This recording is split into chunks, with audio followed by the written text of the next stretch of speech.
Isang makabuluhang Islamic Symposium ang isinagawa sa Barangay Rusi Rights 4, Cotabato City na dinaluhan ng maraming residente at kabataan sa komunidad. Pinangunahan ito ni Barangay Chairwoman Humuahida S. Omar Abrasado o mas kilalang bilang Kapitan na Baraka na naglalayong palakasin ang kaalaman sa pananampalataya at pagkakaisa ng mga mamamayan. Nagdaos ng isang makabuluhang Islamic Symposium ng pamalang barangay ng Barangay RH4, Cotabato City. Dito ay sa pangunguna ni Kap Baraka.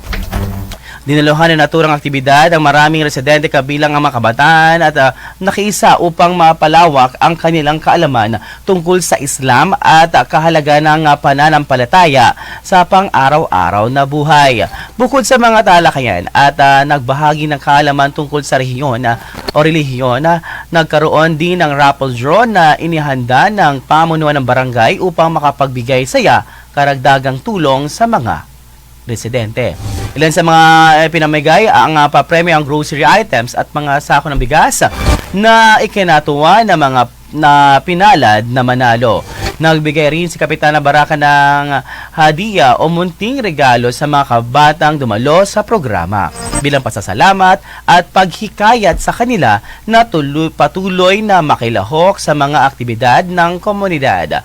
Ayon sa pamunuan ng barangay, layunin na naturang aktibidad na palakasin ang kaalaman sa pananampalataya, pagkakaisa at pagtutulungan ng mga residente sa komunidad sa Rusi Rights 4. Nagpasalamat naman ang mga dumalo sa patuloy na pagsasagawa ng mga programang nagbibigay inspirasyon at tulong sa mga mamamayan. Ito ang mga kabandera na kapanayam ng news team, si Kap Baraga, at narito ang report. Bandera Live Report.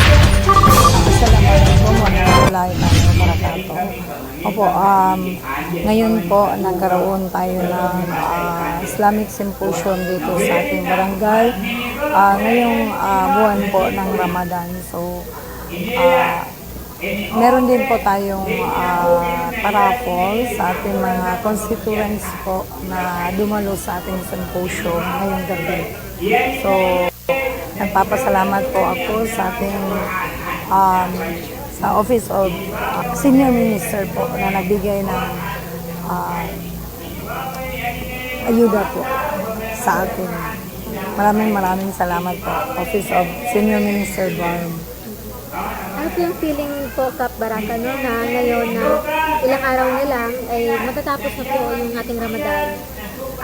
Pero dagsa pa rin po kahit ganitong oras ang dumalo dito po sa inyong barangay. Opo, masaya po ako na sa ngayon po nakita natin, isa ito na simbolo ng pagkakaisa, no? Maraming dumalo sa ating Islamic Symposium. Maraming salamat po. Taunang ginagawa nito ka? Pang ilang taon na po? Opo, ito ay pangatlong taon na po na ginawa natin itong Islamic Symposium.